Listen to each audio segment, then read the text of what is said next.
The wind shrieks down the New Jersey coast like a warning. Just offshore, the SS Morro Castle churns through black water, her elegant white hull almost invisible beneath the storm. Lightning flashes across the Atlantic. Thunder follows like cannon fire. And somewhere inside the ship, a fire has already started.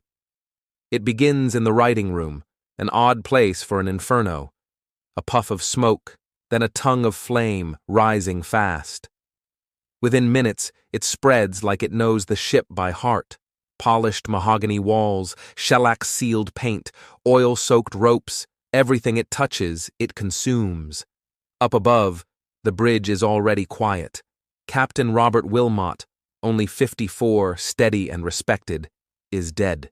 Slumped in his bunk, found hours earlier. A heart attack, they say. No autopsy, no warning, just gone. His body is carried out, and the ship continues north without him, the storm swelling around her. By 3 a.m., the flames are everywhere. Smoke pours through the hallways in choking sheets. Passengers wake coughing, disoriented. Some never make it to the door. Others find exits blocked, corridors glowing with heat. Screams echo across every deck. Metal warps. Wood shatters. The Morro Castle, built for pleasure, turns into a floating furnace. The crew fails to act. Lifeboats are jammed or launched half full. No evacuation orders are given. Stewards vanish. The fire alarms are delayed. No one tells the passengers what's happening until it's too late. Some leap from the rails into 50-foot swells, only to be dragged under by the undertow. Others run through the ship trying to find loved ones, burning the soles of their feet on molten floors. Radio operator George Rogers remains at his post, sending frantic calls for help as the walls melt around him. He's hailed as a hero, but years later, he'll be arrested for murder. And some will begin to wonder what really happened aboard that ship. Because Rogers wasn't just a bystander. He had been under scrutiny before, linked to strange behavior. Fires. No one proves anything, but the doubt never dies. By morning, the Morro Castle is a ghost, drifting ablaze toward the New Jersey shoreline. Thousands of people gather on the beach at Asbury Park to watch her come in. The fire is still burning. Flames lick at the sky like hands. The ship runs aground just yards from the boardwalk.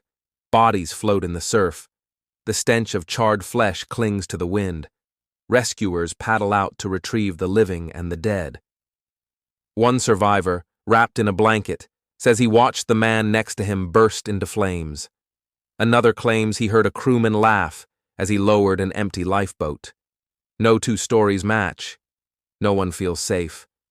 In the end, 137 people are gone. Congress investigates. The Coast Guard blames poor design, slow response. But the captain's death remains a mystery. So does the origin of the fire. Officially, it's ruled accidental. Unofficially, no one believes that. Even today, some insist the fire was sabotage, an act of terrorism, an inside job. Others say the Morro Castle was cursed, that she was doomed the moment the captain died. The wreck sits partially buried now, beneath the sand off Convention Hall. But for years, children played on its twisted skeleton, unaware of the screams once trapped inside.